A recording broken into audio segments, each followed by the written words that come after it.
Um, I'm Kristen Fernickey, the Director of Communications here at AFSA, and I'm pleased to have everyone here for part of our book note series.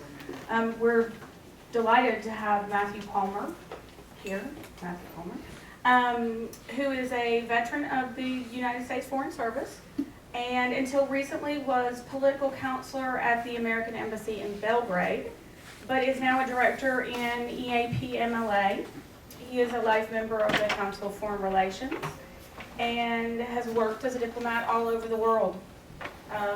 While on a Secretary of State's policy planning staff, Palmer helped design and implement the Kimberley process for certifying African diamonds as conflict-free. It was this experience in Africa that served as the foundation of his current book, which is on sale in the back of the room, The American Mission. So let's welcome Mr. Palmer. Thanks for having me.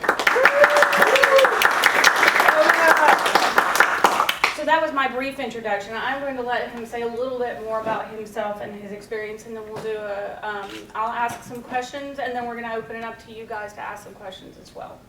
Great, thanks very much.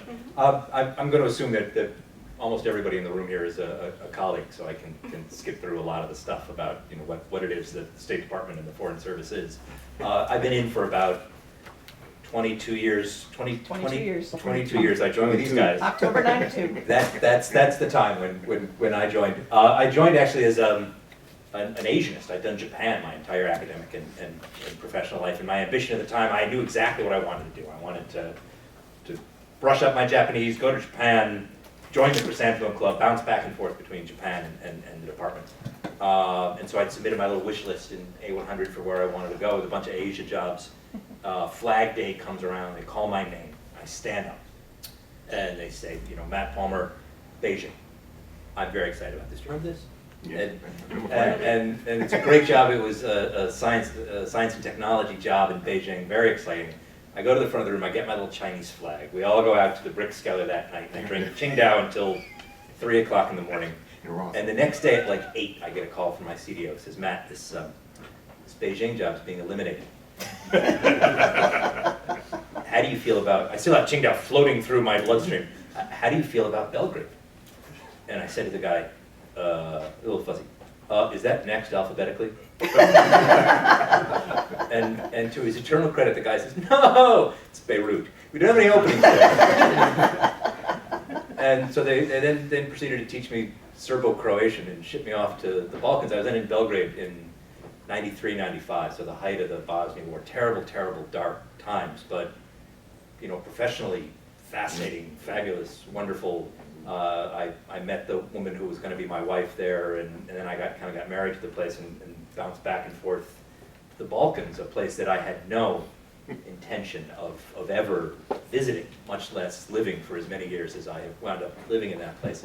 Occasionally I remind my wife that she could just as easily have been Chinese, which for some reason she doesn't think is funny. She believes in karma, kismet, and I kind of believe in chance, right? That for so much of us in what we do, randomness, chance plays such an enormous part about what our lives become, how things happen. It's hard to plan, but if you're open to it, you embrace it, all kinds of weird, wonderful things can happen. In addition to Belgrade, I've been in Cyprus, I've been in New York as, first of all, staff assistant to Madeleine Albright, who was gracious enough actually to give me a quote for the back of the book, which was fabulous of her to do, really quite kind. And then a bunch of different things in Washington, including some tours with some of you who are here today. And I thank you all for turning out. Writers are used to speaking to empty rooms. So what do you think that being a Foreign Service officer enhanced your interest in writing, or was it something that you came to the Foreign Service with, or tell us a little bit about that? It's something that I always knew that I wanted to do. It's kind of the family business. My father was a novelist and a successful novelist. So from the time when I was a kid, growing up, this is what we talked about at the dinner table. You talked about character arc. You talked about story development. You talked about how you create tension. He wrote thrillers. He wrote medical thrillers. He had been a doctor and worked as a doctor even as he was writing, up until the point where the burdens of writing a book a year, which is the standard of publishing, became more than he could do and practice medicine at the same time. So he stopped medicine and started writing full time. But this is something that was the family conversation. My brother is a novelist. He's written 3 or 4 books now. And one of the reasons I wanted to do this was to do this with my father. I wanted to go on book tour with my dad and my brother and do this kind of en famille. And then unfortunately my father passed away unexpectedly and suddenly in October. Oh dear. So we're not going to get that opportunity. But he knew that the book was being published. He'd seen an advance copy of it, so we kind of got to do that together. And then come June, when the book came out, it came out the 26th of June, and I'm back here from Belgrade on book tour, which I can tell you about if you want to know. There's a great bit in Salon called Hell is My Own Book Tour.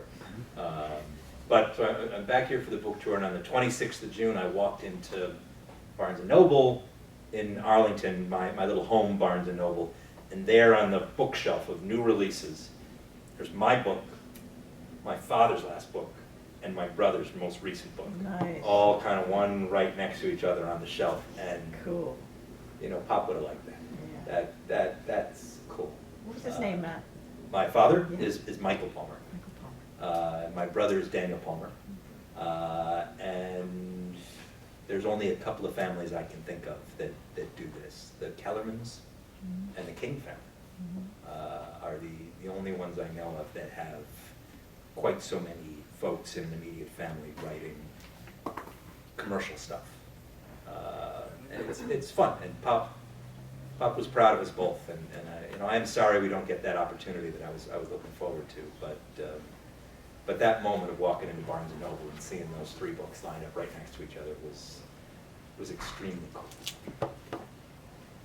Oh yeah, but I didn't answer your question. So I always knew I wanted to do it. I just needed the right story. And then when I got through policy planning involved in conflict diamonds and trying to find some mechanism for addressing this challenge and finding some means of certifying diamonds from the mine to the finger such that people buying an engagement ring could have at least a modicum of confidence that they weren't supporting conflict in Liberia. I thought this around here, something about this world has to be a story, has to be a novel, because this is so bizarre. And some of the people that I met in some of the institutions that I was working with were so off the wall crazy that I started writing a novel about this. And then it evolved to the point where in the first draft, diamonds were central to the story, and by the time I was done, they were peripheral, and it was more about conflict minerals, and in particular coltan, and to a lesser extent copper, than diamonds, and it became more about the mining industry as an industry than about diamonds as themselves black market commodities. I thought in the first draft I had done this thing I thought was really cool, tracking a single stone from its geological point of formation to the point where somebody buys it for an engagement ring in New York City, and all the hands that it went through, and the trail of real sorrow that these stones would leave behind them. And my editor thought that was stupid. I think that sounds fair. I would read that book. This is stupid. Editors are editors. They're a funny breed. They have very particular wants and desires, and they write the checks. So. Yeah, I think we're going to want to hear more about stupid editors. We really are. Wait, do they have access to the feed? No. No? We're not sharing that with editors. That is not our intention. I love my editor. That's right. A close friend. So your situation is somewhat unique because, as you said, it's a bit of the family business. And you drew on your experiences as a foreign service officer. And you and I talked about this just a little bit before you came, and then here this afternoon before you started. But many foreign service employees and their families write. And they're wonderful stories to read, honestly. And I'm just wondering whether or not Do you have any sense of why that might be? Why do you think that is? Whether or not it's books or blogs or whatever. The Foreign Service is by definition populated by people who can pass the test to get into the We're bookish. which makes us, let us all embrace this moniker. We're bookish. Nerds. Right? We're hyper-educated nerds. And I embrace that. You are my people. And I love you for it. And it is what we are. But we are also, again, I think by dint of inclination and training and experience, interested in, jazzed by, engaged with the human condition.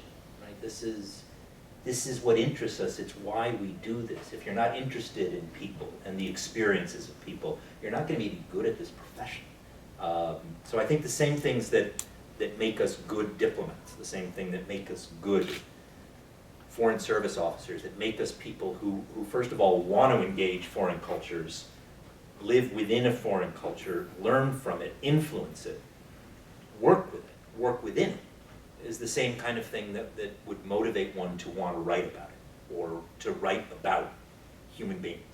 And ultimately, all fiction, all literature needs to be about human beings. It's, even what I do, which is genre fiction, which is, commercial thrillers, is about character, it's about human beings. So that the stuff, the events, the plot is not the reason people read. That you need this thing at the core of the story, what Hitchcock called the MacGuffin, if that's a word that you're all familiar with. The way he defined it was, it is the thing that compels the protagonists to push against each other. So he would have said in a heist film, it's the necklace. In a spy movie, it's the papers. But it doesn't matter, right? And often when you read this stuff or you watch this stuff, whether it's a movie or a book, you don't even really know what it is until the last 5 pages, right? They don't tell you. You're not supposed to know until the end. The reason why you keep turning the pages is because there's people in this story that you care about for some reason. And that's the only reason people read it. The rest of this stuff is background. So you touched on this a little bit because you said that you started out with one space, talking about following a diamond from its beginnings till how it ends up on somebody's hand. But when you were working on doing your Foreign Service work, and then it dawned on you that this could be a story, and it sounds like you thought it could be a variety of different stories. Were you literally just sitting at your desk and it sort of dawned on you? I mean, you hear a lot of stories about how authors come to this point of writing. Did you just start to make notes, or did you let the story sort of form in your head first and then start to dump it all out in pages and pages, or was it some very dramatic movie scene where you just sat down at a computer and started? The words writing and drama Mm-hmm. are hard to associate. They make it seem very dramatic when someone sits I down know. very dramatically and starts to. I know they do, but it always reminds me of That that. old Monty Python sketch where novel writing is an Olympic event. And, you see this guy at a typewriter in the middle of a stadium surrounded by people going, and it's like he's sitting there looking at the words, and then he types the. Ladies and gentlemen, it is the definite article the. So it's a fitful process. You start, you stop, you backtrack, you make mistakes, you go down blind alleys. The book that at least some of you have in front of you, and I would encourage all of you to have in front of you by the end of this talk. It took me 10 years, right? And I wrote a lot of stuff that will never see the light of day. And truth be told, I wrote a lot of really awful stuff. I wrote stuff that I look back on now in shocked horror and embarrassment. And that's true, I think, of everyone who writes, whether they publish or not, whether they have ambitions of publishing or not. 80% of everything that people do is awful, right? In everything. And so what you really need to be able to do if you're going to do this is you need to be confident enough that you can recognize what's awful, self-aware enough that you can recognize what's awful, and comfortable enough in your own skin that you can say it's gotta go. And you know, people from outside readers can help you with this a little bit, but you also gotta get a little bit of a feel for it to say, oh, this is terrible. Get rid of it, start over again. So the first one took me 10 years, the second one, which is done, and in the can, and the working title is Secrets of State, because State Secrets was already taken. I don't know, this is my editors. That one took me 11 months. It took me 11 months because I was under contract. And it had to take 11 months. Were they threatening you? Well, they don't really have to. The threat is in the contract. I got it. Yeah, which is that if you don't deliver a manuscript by X date, you are in breach of contract. Didn't actually read that part until I was pushing 8 or 9 months in, and my agent pointed out to me that, you know, paragraph 42, clause C, sub I says I would be in breach of contract if I failed to turn in a manuscript by such and such a date. They're a little bit flexible with it, but not ridiculously flexible. So, you know, you gotta meet your deadlines. I just recently, just last week, signed a contract for books 3 and 4. Nice. Oh yeah, that's what you think. Because the fun has gone out of this. Now it's work, right? And oh, believe me, the thought has crossed my mind that I could outsource this to China. And have some guy write my book for me. But I owe them a manuscript, a finished manuscript, by next June 30th. You have a job and a spouse and 2 kids and a dog and a rabbit. You know, this is hard. So it is not an easy thing to do, and I think people who start down this road, it's good for them to understand. I, of course, started thinking, any idiot can do this. My father can do this. My father can do it. Anyway, I have a lot more respect for the old man now. There's that Mark Twain line that, you know, when I was 14, I thought my father was the most ignorant man on the face of the planet. When I was 21, I was amazed how much the old boy had learned in 7 years. And there's nothing like doing that which your father does to really expand the universe of respect in which you hold him. He did it 20 times. He wrote 20 books. I have done 2. I don't know that I'm ever going to get to 20. I will do 4 and then we will reassess. Well, so you said that the first one took 10 years. 10 years. Yes. So let's relive your 10 years.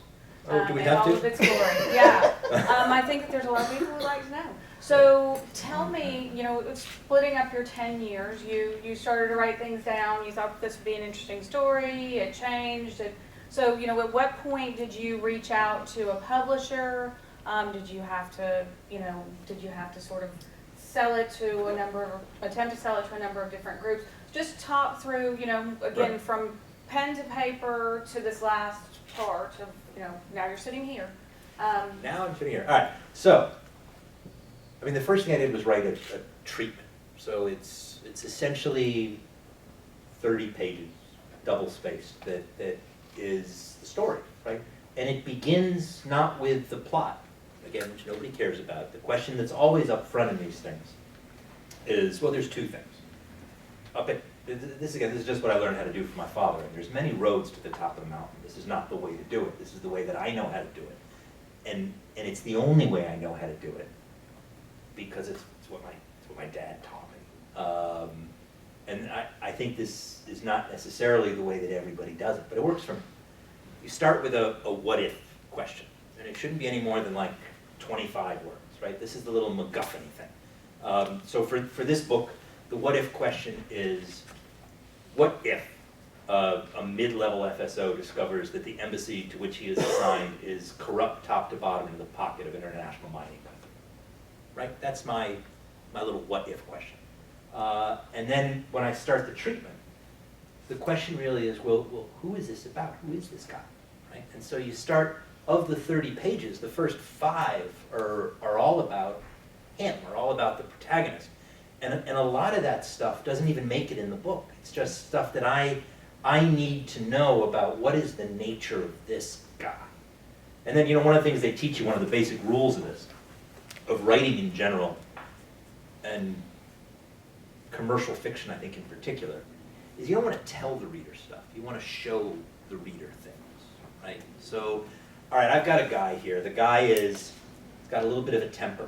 He's a little hot-headed, but he's smart, he's capable, and he's compassionate, right? And this is kind of what I want to get across. This is the nature of this character. And so I have this opening scene in the book where he's working in a consulate in Conakry and very unhappy about doing this kind of work. It's not what he wants to do. And he interviews this guy for a visa, and the guy's probably not qualified, but he gives him the visa anyway because he has his feeling for the guy. And then his boss calls him on it and says, this guy's not qualified, take it away from him. Tell him that a more senior guy is overruling him. And rather than do this, he finds a way to sneak the visa to the guy. So he's bent the rules. He's challenged his superior. He's done something out of. Sounds real. It sounds real, yeah. Consular guy here. Out of an act of frustration, a little bit of anger, frustration with his position, anger at his superiors, but fundamentally a compassionate act, right? And I haven't said anything. I haven't described the guy's personality in any way, but through that scene, I show the reader what he is. And so you do the treatment, and you explain kind of what this guy is going to be. And then, on the basis of that treatment, I went to some agents that I knew because I know people, and found someone who would be interested in working with me on this. And I worked with her to develop the manuscript. And I would start writing the manuscript and show her very proudly, here's 100 pages that I think are great. And she would say, yeah, this really doesn't do it for me, and make me start over again. And she wasn't happy with the kinds of characters that I was sketching out. She didn't think they were sellable. And then eventually, finally, after years, and I don't want you to think that I've been writing nonstop for 5, 6, 7 years. I wasn't. I would write for 6 months and then I would stop because I would get busy. I was writing when I was living in Cyprus and I could do that, and then I went to the NSC and I didn't write for a year because I was at the NSC, and then I went to the War College and I was having too much fun. And then, but so there were years when I didn't write, but you string it all together, and over the course of 7 years or so, I had a manuscript that we were ready to take out. And so she started going to publishers, and the response we got back from a lot of them was, I like this. This is good. This is a good story. It's got good characters. I like the guy's background. It's a good book, and it's about Africa, and I can't sell it. And publishers were very wary of commercial fiction set in Africa with a bunch of foreigners. They were very concerned about whether they could sell it. And so I got feedback from guys of, we like this guy, we like what he can do. Can you write something else that's in Washington? It's like, oh, something else? Your London Oh, agent, come on. And then we found the right home. And it really is just about, my agent found an editor who was ready to take this kind of risk and liked this story and liked me well enough that she was ready to say, yeah, I can work with this whole Africa. So during that time when you were putting it aside because you had work to do, did you still have it in your mind, this is a book? Oh yeah. I mean, you were never putting it aside and thinking, I'm going to put this aside and, we'll see what happens. In your mind, this was going to be a book no matter what. I would like to say yes to that. I would like for you. However, I don't know that I remained as focused on it through all of this period as that would indicate. I was doing it in part because I thought I could. I was doing it in part because I liked it. And if something happened with it, if I could sell it, great. And if it didn't happen, it was still fun to do. And so I did it kind of with that in mind. Every step of publishing a book is a horrible winnowing process, right? You start with a universe of people who want to write a book, right? That's a big universe, right? And then the next step up the ladder is people write a book. Okay, that eliminates 95% of the people who want to write a book. They do it. They write a good book, right? All right, now that eliminates another 80% of people from the second tranche. They get an agent. You know, that eliminates another huge tranche. The agent gets a publisher. The publisher is, you know, kind of a mainstream, real live publishing house. The book does well, the book makes a bestseller list, the book makes the top 10 of the New York Times bestseller list. You're Dan Brown, right? So there's a pyramid that runs from Dan Brown to everybody who wants to write a book. And each one of those is kind of a cutoff. I'm in the middle of the pyramid. Closer to the top of the pyramid. I actually did it. Whether I can sell it is So it's another. like the Foreign Service. It's very much like the Foreign Service in that way. So you said that you found someone who was willing to publish a book from someplace else that was full of foreign people. And With funny names. The foreigners funny have names. funny Okay. names. Okay. I will also confess, I know this is terrible, but I did this for all the books. You know, you're in a foreign culture. You go looking for names for characters that are going to be relatively easy for somebody from Kansas to process, right? That you want to find something that doesn't have too many consonants strung together, or one of those names that has an apostrophe in it, or I mean, you all know what I'm talking about. You want to find stuff that is relatively accessible. Yolunga. And Yolunga's easy. oh yeah, Yeah. no, believe me, there were a lot of choices I had to work with that were not so easy. But I deliberately picked names that I thought would be, you know, kind of middle of the road, easier for people to work with, and it's only fair. You know, don't make them work too hard. The third book I'm writing right now is about Bosnia. I'm having a little trouble with this because I look at this stuff, and I know that someone who spells their name Jelena is Yelena, but why would they know that a J is a Y? You know that, so they're going to call this person in their head. She's going to be Jelena for the whole book. And how do you work around that? You work around that by going with Marco instead of Jelena, because that's easy. It is easier. I can't remember what your question was, but it Okay. wasn't really So once you found a publisher that would accept this strange book, strange only in that it was foreign people and so on and so forth. Yes. And then, so what was the process like after then? You know, going through the edits and Yeah. back and forth, and your editor that you mentioned earlier that you love. yeah, I do love my editor. And the editor then said, "All right, I like this, but there's some stuff I want you to change before I'm ready to publish this," which is normal. This is normal. And Jake, and what you get from these people is not like line edits. It's not like they're going to come back and say, "Here are my changes to your book that I want you to accept." They don't do that. So she comes back to me and says, "I want you to amp up the emotional content."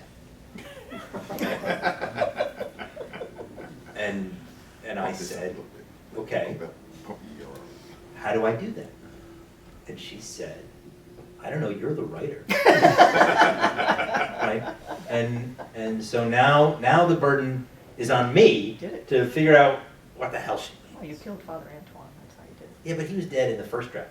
Oh, shh, I can't say that. All right. So Don't give up too much. I won't give up too much. You know, my hero has adopted a 5-year-old girl from Sudan, and I expanded her role in the book. I made her a bigger character. I had a couple more scenes with her. I had maybe, you know, another page or two that I threw in here and there with a female lead doing some internal monologue stuff about heavy emotional stuff. And I did that. I sent it back. The changes weren't all that significant. I mean, it wasn't that much. And she said, "Oh, I love this. It's great." All right, now it goes to copy editing, right? And copy editors are strange people, right? These are, I love what they do. They're very important parts of this process. You cannot do this job without them. But they're a little obsessive. I will give you an example as to how they are obsessive.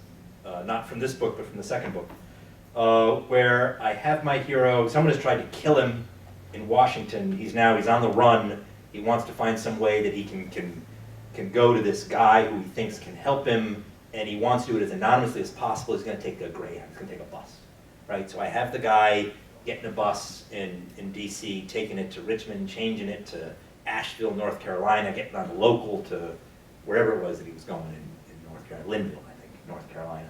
And I had this all kind of laid out. And the copy editors come back and said, well, you've got this serious, and they call them temporal anomalies. It's like something out of Star Trek. you have a temporal anomaly because, and she starts quoting from the bus schedule. That, the bus from DC, okay, let's assume that, he walked from Georgetown to the bus station, and let's assume that he walked fast enough that he could catch the 150 to Richmond. But, he gets into Richmond then at 2:30, and the bus to Asheville doesn't leave until 6. So, she's quoting from the Greyhound schedule, and I'm thinking, I have invented this huge Machiavellian conspiracy that dates to 1750, and I've had them steal a nuclear bomb and plant it in downtown Mumbai, and you're concerned about the Greyhound schedule? I'm going to just make that up. But they care about this, and sometimes they're right, because you're going to find people who know stuff, and they will catch you on it. Like I had in the first book, I had the reporter who's there watching this people power movement in Kinshasa that's starting to be a big deal on the news. The reporter says, well, that's enough from Kinshasa, now it's time, or the anchor says, thank you, Kinshasa, now it's time to Pamplona, where it's time for the running of the bulls. And it was just a throwaway line, right? It was just a transition. And the copy editor comes back to me and says, no, that doesn't work, because the running of the bulls in Pamplona is this date, and that's 2 weeks away from, when it is in your timeline. So it's got to be something else, which is a reasonable point. No, and there will be plenty of people who know that the running of the bulls is not that date, and it would bother them. It would pull them out of the story, and they would know that this was wrong. My father never got more mail about something in one of his books than the time that he had somebody take the safety off a revolver. And do you know how many people are there out there who know that revolvers don't have safeties? Millions of them. And do you know how many of them are crazy enough to write the author and complain? 15,000 of them. He got a lot of mail, and he was wrong. But let's face it, the people who copy edit novels in New York City have never held a revolver. They don't know this, but they're very good at it. They do. So we did the copy editing. And so how long were you in copy editing purgatory? The copy editors, New York publishing is very much hurry up and wait, right? So you go months and months and months and months, you hear nothing from them, and then they send you the manuscript with the comments from the copy editor and say, we need this turned around in 72 hours. How can that possibly be true, you wonder? But you do it. So when you got that, and given the fact, as you point out, you have a full-time job, how did you manage that? Amphetamines. No, I don't think you're supposed to. I'm not. No, I told the DS guys. I just didn't like that. Don't say that, man. It's not easy, right? But it turns out that there's a lot of extra stuff in your life that you don't really need to do. I probably would have a little bit of trouble having a conversation with people that revolved around anything pop culture, because I don't have time for pop culture. Right? I don't watch TV. I don't have time for that. But if you don't do that stuff, and you can get by on 6-7 hours of sleep, if I can have a block of time on the weekend that's like 4 hours on a Sunday, I can write a chapter. Normal people play golf, right? I don't golf. And if I don't do that, I have the time to do something else. And so I take that time that I might otherwise have taken for myself and golfed, and I write a chapter. I don't even think, I don't write books. I write chapters. And so for me, I gotta mentally shorten the nature of the exercise. I can't write 110,000 words, but I can write 30 chapters of 3,500 words. I can do that. Or at least I can write one chapter of 3,500 words, and then I can do it again and again. And then by the time you've done that 30, 35 times, you've written a book. This is a good tip. Just keep writing chapters until it turns into a book. You gotta make it small. All right, so you do the copy editing. There's one more bite at the apple. They do the proofs, where they send you this thing in the mail.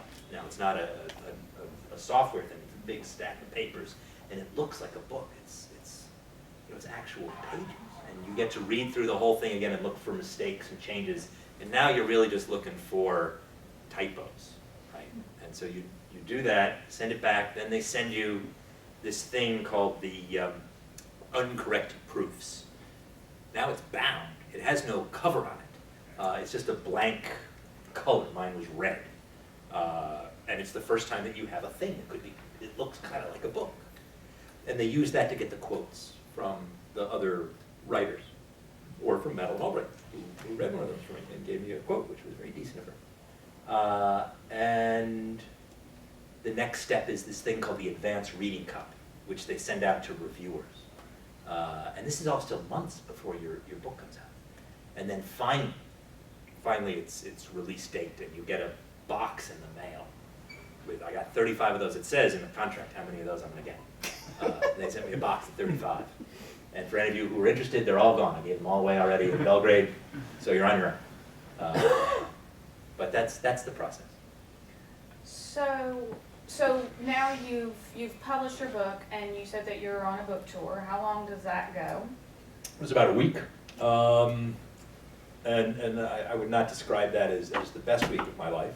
There's an old line: if you ever have a secret that you really, really, really need to keep, put it in your first book.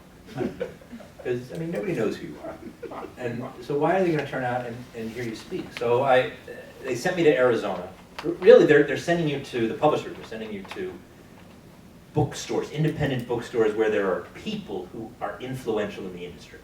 So there's this woman who runs a bookstore called the Poison Pen in Arizona who's a player in this industry. She's got a client list, and she sells them books. So I went to Arizona, and I spoke to an audience of 5 in Arizona at her bookstore, but she had sold 90 books to her mailing list, and so I signed 90 books with, personalize it in this way kind of thing. And I flew to Houston, where I spoke to an audience of 0, but they had sold 45 books, and it's all kind of getting started. And then, I came here for a talk in Arlington, where, my friends and family are, and I had 40 people turn out, and the bookstore, God bless them, had 8 copies of the book. And I think I mentioned to some of you earlier that this is an industry, top to bottom, publishing, book selling, all of it. This is an industry, a business, that is run by liberal arts majors. They are perhaps unsurprisingly not very good at this as a business. And the publishing industry is in the process right now. It's actually kind of horrifying to watch from the outside. It is in the process of melting down. And it is a very scary thing to watch if you're in the business. It's equivalent, what is happening to publishing right now is equivalent to what happened to music about 10 or 15 years ago. And the music industry has never recovered from that. And something terrible is going to happen in the publishing universe. It's data. Words are data, and data is cheap, right? And as people increasingly migrate to doing the bulk of their reading electronically, the publishers are going to get squeezed, the writers are going to get squeezed, and Amazon will eat all of our lunch. It's true. We know about the very public battles that they're having with a number of publishers. Yep. And they will win. Well, they're very big. I have one question just about process that, of course, would be very relevant to everyone here, I think. Honestly, most of our book notes programs are of nonfiction books. And so there's this enormous debate constantly about getting clearances from the State Department. Now, yours is a work of fiction, but I wonder still whether or not there was any interest on the part of, you know, the individuals who are directly supervising you or further up the chain, public affairs, anything like that, that you needed to speak to. Sure. No, and it's in the fan. Yes. It lays out So kind of what you have to do. It turns out to be, for fiction I think in particular, it's really not that hard. Overseas, it's all under Chief of Mission Authority. So I had the DCM read the manuscript and said, okay. I think there were two things in it that he was a little edgy about that I changed. Because it's fiction, I make it up. You know, the stuff is in the book, it's real-ish, but it's not entirely real because, I mean, let's face it, it's what we do is not that interesting, right? It's tension and drama, and so I make stuff up. I make stuff up that could be real, but it isn't. You know, at one point in this book, I want to have our hero, his access to the computer system's been cut off, right? So he tries to send a cable. He can't send cables, right? Because he was going to send a descent channel message that was going to get him in some trouble, make trouble for his boss. I don't want to give away too much here. But he goes to send a cable, a routine cable, because he's not sending the descent channel message yet. He's sending a routine cable, and he clicks send on the little cloud system or whatever the heck it was that I was using, smart, and he can't do it, right? That it won't go through. And he gets this error code, like code 407 or whatever it was. 708. Ruth has read the book more recently than I have. And he goes and he finds some little manual where he sees what the codes are, and it's account disabled by administrator. And he calls the commo guys, and they won't tell him, you know, you got to talk to the boss. None of this is real. You know, there's no such code. There's no such process, but there could be, right? And it's dramatic. It serves the interest of story. And as much as I love you all, I'm not writing for you. There's not enough people. I'm writing for people that are interested in this, but don't care about the technical details. In the second book, I have the guy. He needs a passport, right? And his own passport is his house is being watched. He can't get his passport, and so he sneaks into a passport course at FSI. So he bluffs his way in and makes a passport in the court. That's what they're teaching you. They're teaching you how to make passports, right? So he makes a passport, and while he's in the room there, he enters all the data into Peers, whatever the hell the name of that system is, so that not only does he have a fake passport with his picture on it, but he's got the data's actually in the database, so it'll work, right? We don't do that, right? But that's not really the point, right? The point is just a story. It could be true. It isn't, but it's a good story, and it's You're a going good. to get a lot of calls from Foreign Service officers. I know that's right, and I know that's You true. deserve it. Right, but all right. We all watched The West Wing, right? When it was on, we all kind of liked that show. Did you ever see anybody on that show ever write a memo? Did anybody ever do that? Did anybody ever read a memo? Did anybody ever read anything? Right? No, they made all their decisions screaming at each other in the corridors because it's good television. Government is, who sends emails on TV? You've got to find a way to make people interested in this, and if you bend reality, break it. Bend it a little bit in the service of story. I'm cool with that. So I have sort of a last couple questions. One being, I'd love for you to give your, back cover blurb of the plot of your current book, and then you can answer these in any order you'd like. And with your second book, and it sounds like you've even started on your third book, will you be drawing heavily on your experiences as a foreign service officer the way you did on these? Yeah. On the first one. The first book is about a mid-level foreign service officer, Alex Baines, who's had some very traumatic experiences in Darfur, suffered from PTSD, sought treatment for it, didn't go through channels, had his clearances stripped, his career is in the dumper, and he gets this opportunity to rehabilitate himself. He gets offered the opportunity to be political counselor in Kinshasa by his old mentor, which he eagerly accepts. Moves to Kinshasa and very quickly discovers that something's rotten inside the embassy, that there is a mining company that has much more access and influence to the senior people in the mission than they should, and seems to be controlling and directing policy. They have ambitions, the mining company has ambitions to acquire a parcel of land in the eastern half of Congo and strip mine it for copper. The daughter of the chief of one of the villages in this area is actually trained as a mining engineer and has been working with this company to develop this site in a sustainable way. They discover that it's too rich a find and they want to strip mine her home. She's fighting back against this, and she and Alex, Marie and Alex, will eventually be allied in the struggle not only to protect Marie's home, but also to promote change, political change in Congo, in the end in a fairly dramatic way. I don't want to give away too much, but that's kind of the upshot of it. How did I do? Awesome. Is that all right? The second book is about India-Pakistan and nuclear terrorism. And the third book is still coming into being about Bosnia. And again, are you drawing on sort of personal experiences and? I'm not really drawing from personal experience, except I will say that the protagonist in the first book is 30-something, and the protagonist in the second book is a little bit north of 50.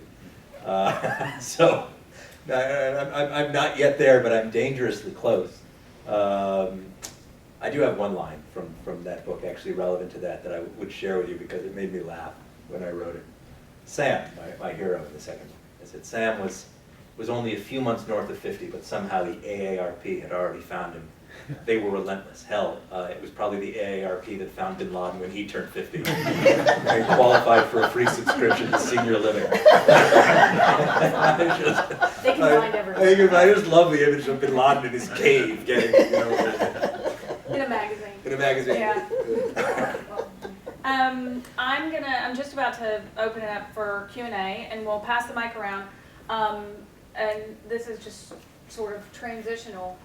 What advice would you have for all of these, authors that might be interested in writing? For those of you that want to write, those of you here, those of you watching at home, just do it right. Don't think too much about it. Don't be too goal-oriented. Write because writing is fun and writing is pleasurable. And don't stop. Don't get discouraged. Don't take no for an answer. Don't take the first person to tell you, I don't like this, or I don't want to publish this, or I don't think this is good enough. It's not an indictment of you. It is not even an indictment of your writing. It's just that you haven't found the right audience for that which you do. So, keep plugging away at it and keep looking for a home for that which you write. And fortitude, patience is an essential component of this process. You will, as a writer, be rejected many times. You will be told no many times. That is the nature of the business, and don't take it to heart. Just keep doing it. Do we have any questions? Of course. No? Any questions We'll from be with you anybody in a else? second, yeah. It's on. Matt, thank you so much, and congratulations for getting published. This Thank you. This is just wonderful. And I just want to praise copy editors. Dan Brown had a book in which Edelweiss was described as a meadow flower, and I got so angry. It's like, everybody knows Edelweiss is an alpine flower, and that's why it's so precious, because you have to climb up craggy cliffs to get it. Good Lord, Dan Brown. I think you you just meant a looked at meadow the in the internet. It was awful. Mountain meadow. But it does, it pulls you out of the drama, because you're Yeah. so pissed off at the copy editor. My other question Oh, is, sure, blame the copy editor. you have a lot of really juicy stuff in here about breaking into post one and the bubble and the station chief, and I'm just wondering, did DS take a look at this book? A little late. Not DS, it's not what the FAM says. The FAM says Chief of Mission Authority, right? So I gave it to the DCM. You know, the thing about like, my guy breaks into the embassy, right? Would that really work? No. Right? So, you know, again, it's a simulacrum of reality. So, you know, one of the key components of this, when I have to do it, it's like, all right, I gotta get the Marine out of post one, right? How do you do this? And so there's a camera that's pointed right at the door. And then I invent something. I invent a standard procedure, that if the camera goes on the fritz, the Marine is required to do a visual inspection of the camera, and our hero knows this because he's seen it before, right? So now I have created this thing where he can pull the lead out of the camera will go on the fritz, and he knows the Marine is gonna have to walk out of post one and around to the front door to get out. That gives him 40 seconds when the Marine is not gonna have eyes on the door that he can get into the lobby. This kind of stuff. But is that really a standard procedure? No, I made it up. So, you know, if you were to try and use this book as a blueprint, it wouldn't work. You would be arrested and strung up by your toes. So I would strongly advise you against it. You know, the other stuff, you'd be amazed at how much is available on the internet. You know, if something has a Wikipedia entry, why should anybody be concerned that I'm writing about this in this book? You know, the DCM said, when he read my DCM read it and said, you know, I was a little concerned when he talked about skiffs, Yeah. but then I Googled it and it's all there. There's very little in the book that you can't find online. The tradecraft stuff I just made up.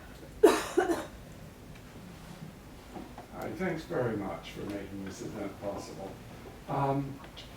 With respect to Amazon and the demise imminent of Traditional publishing. the publishing we've known, what is your take on the influence of electronic e-readers and that sort of thing, and how is that shaping the sense of writing, do you think, that you're writing it on a screen for someone who's going to be reading it on the screen? Is there a more direct sense of connectivity possible? How do the intermediaries play out in that process? Right. I mean, I think that what Amazon would tell you is that it's not a screen, right? And that this is actually one of their big talking points about the Kindle, for example, is that after you've been reading it for 5 or 10 minutes, the Kindle itself disappears and there's no difference. It's words on a page, but you don't feel different reading it on a Kindle than you would reading it as a physical book. And I felt that to a certain extent. It's not, reading on Kindle is not like reading on a computer. It's not even really like reading on an iPad.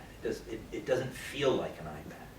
So I don't know that you get that more immediate sense of the way it looks to me on this screen right now will be the way that it looks to the person reading it on the user end of this experience. Have you an e-reader version of your novel? Absolutely. I mean, you could, for example, if you had one with you, you could download it right now onto your Kindle. If you want to try it. No, I'm just kidding. I use Nook. Nook is just as good. Here's the things that I think are going to change. In a sense, it democratizes publishing in that anybody can publish on a Kindle. Anybody can publish on Amazon. They will take everything, and they do take everything, and some of it's good, right? That there's stuff out there that because of Amazon, because of the Kindle, because the cost of producing and distributing a physical paper book is non-existent if you're just dealing with electrons, that more people can get more stuff out there. And there's something to be said for that. On the other hand, there's something to be said for filters, right? There's something to be said for having people wade through the vast bulk of trash, of bad stuff and try and winnow out nuggets of quality and present you options that have already had somebody sort through. It can be very daunting if you go online to try and look for something to read. There's so much stuff out there. How do you know what's any good? Traditional publishing is a kind of filtering process, right? That each one of those layers that we talked about earlier was in theory to try and identify that stuff which is, if not necessarily the best, judged to be the most marketable, in whatever it is, however it is that they've defined it. And I would be the last person to tell you that I think they get it right all the time, or even that they're particularly good about it. 40 publishers rejected Mario Puzo's The Godfather because nobody wanted to read a book about the mafia. What do they know? J.K. Rowling. J.K. Rowling. Rejected 28 times or something. Yeah, one of the best stories I heard about this, I actually heard about this from a publisher who was in the room. They were going through their little pile of, are we going to do this or not? And there was this one book on the table that they had just decided, nah, we're not going to do this. And they'd thrown it in the slush pile. When the secretary who was taking notes in the corner of the room said, I'd buy that book. Wait a minute. And they all go back and pull it, and they change their mind, and that book was, I think you all heard this, Thin Thighs in 30 Days. How many millions of those did they sell? And they were going to reject it. They were going to throw it away, because the people sitting at the table, they're not the audience for that. So, yes, it's changing, and I don't think anyone can tell you how the publishing industry is going to ultimately wind up. I don't know what's going to happen to the traditional publishers. I don't know if they're going to become like, I don't know, like Virgin Records, or if Barnes & Noble is ultimately going to go the way of Tower Records and simply cease to exist. It would be sad if there were no more bookstores. I love bookstores, particularly independent bookstores, especially Politics and Prose. It's a great book. Although I think you guys did turn me down when I was looking for places to speak. The Politics and Prose was not accessible to me. I trust that will not be true for book 2. Do we have any more questions? Thanks, Matt. It's great to hear a fiction writer speaking here. I have a question for you now that you're back and you have your second book. Maybe you've worked this out already. You talked about the clearance process for overseas. I've had stuff for years. One thing I'm rewriting, another thing I'm working on. But I've never been sure about sending in a treatment, and I've never been sure about taking something to a writer's conference. Have you worked that out? What are the rules for being here in DC and trying to work a fiction piece through the process? I think you can do anything you want until the point where you publish, right? It's the point where you're actually going to publish something where you need the clearances from the department. And PA handles it here in DC. They have a mailbox. They have an email address. And you send them the manuscript, and by the terms of the FAM, they have 30 days to get back to you. That's what it says. It's all in the FAM. It's all written there, what it is. You send it to them, they have people who read them. They've done it before. They know what they're supposed to do on their end. I wouldn't anticipate, although I haven't done it yet, that they're going to have any more trouble with what I've done than the Post did when I was overseas, because, again, by the FAM, the only thing they should be looking for is classified information. I don't have any classified information and stuff. I make it up. It's just a story. It's much harder, I think, with nonfiction, where they have to go to the relevant bureaus and get them to say, okay, because this is a real thing, it really happened, it purports to be history. Naming real people.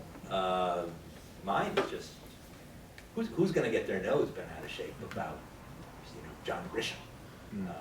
That's what I'm modeling myself after. We had another question up here.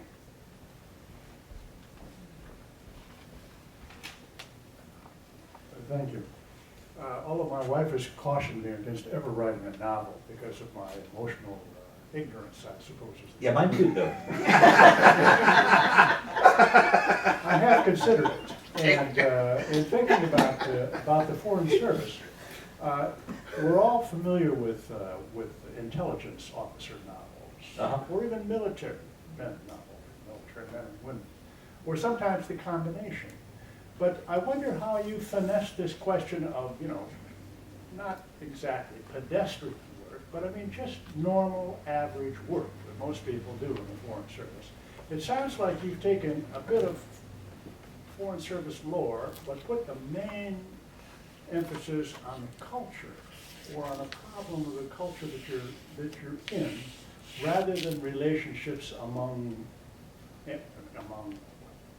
intelligence.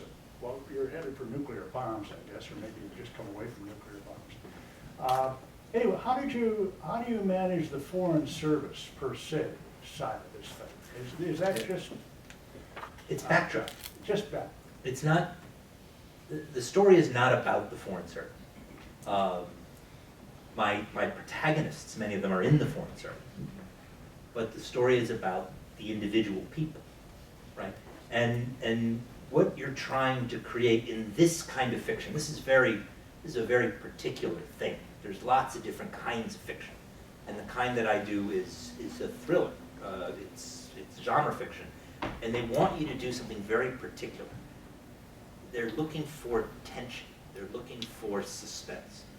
And one of the easiest ways to do that, and again, what I learned growing up, is you take an ordinary person and you put that person in an extraordinary situation. And that creates tension. As long as it's a person that the reader cares about.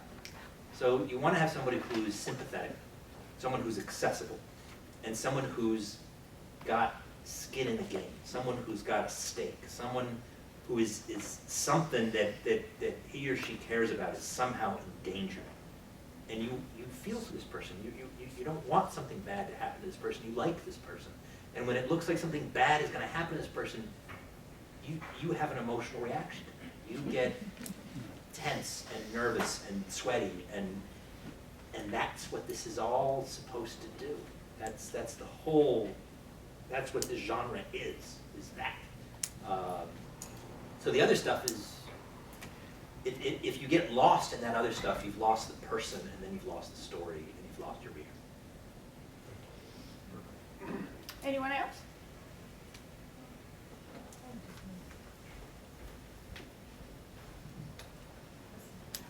Again, thank you. I would just make a little comment based on a couple of these things about making stuff up or whatever and how innocuous that is. I remember reading a piece by Eudora Welty a long time ago, and it had to do with one of the murders in the South resolving around that. And Yeah. she had written a story for the New Yorker, which was totally fictitious, in which she imagined the person who had actually been the perpetrator of this thing. And she was called in and by the people saying, look, this is actually too close to what the reality really is. And so we want you to change your story. Wow. Yeah. And I think that that kind of thing is very possible in today's world. We're worried about terrorism or whatever. You know, if we could get something like that with one of my books and it could appear in the Washington Post or the New York Times, that'd be good for me. I'd be happy with the plan. Getting the money line. Here's one back there. I have another question. Have you read other Foreign Service officers' books when you were moving in this direction? Did you was there any? Interesting. I mean, I've read books by Foreign Service officers, but they're all nonfiction. Do you I've know read- of other Foreign Service officers who've written? Ivo Andrić won a Nobel Prize. He was a Yugoslav diplomat, wrote The Bridge on the Drina. I don't really think I'm in contention for that prize. I mean, not yet. Graham Greene. But I'm not sure that there's anybody else that I know that's in the service that writes in this genre. I don't know of anything that's out there that's got a mainstream publisher to it. There may very well be, but I don't know what it is. And do you see in your future just committing yourselves to writing full-time, or do you like the opportunity to do your job as Foreign Service officer, but also sort of new experiences? I mean, writing is kind of monkish. I like it, but I like colleagues. You know, I like going to the office, the water cooler stuff. It's pleasant. I like my job. I would like to be able to keep my job and do this. It's a lot, you know. So I don't know. We'll see what happens. I take this kind of one step at a time. In 2 years, I'll have finished this contract. I'll also be 50 years old. We'll see what happens after that.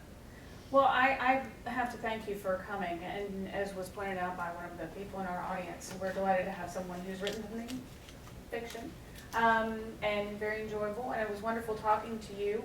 And I again want to point out, the books are for sale at the back of the room, and I believe Matthew would be willing to speak with you if you'd like to talk to him, or Happy to stay and maybe chat sign and sign books. You can give it to me on next So week. thank you so much for being here. Hey, thank you for having me. Sign the book now, so come to it. Thank you so much. Man, you would sign now, but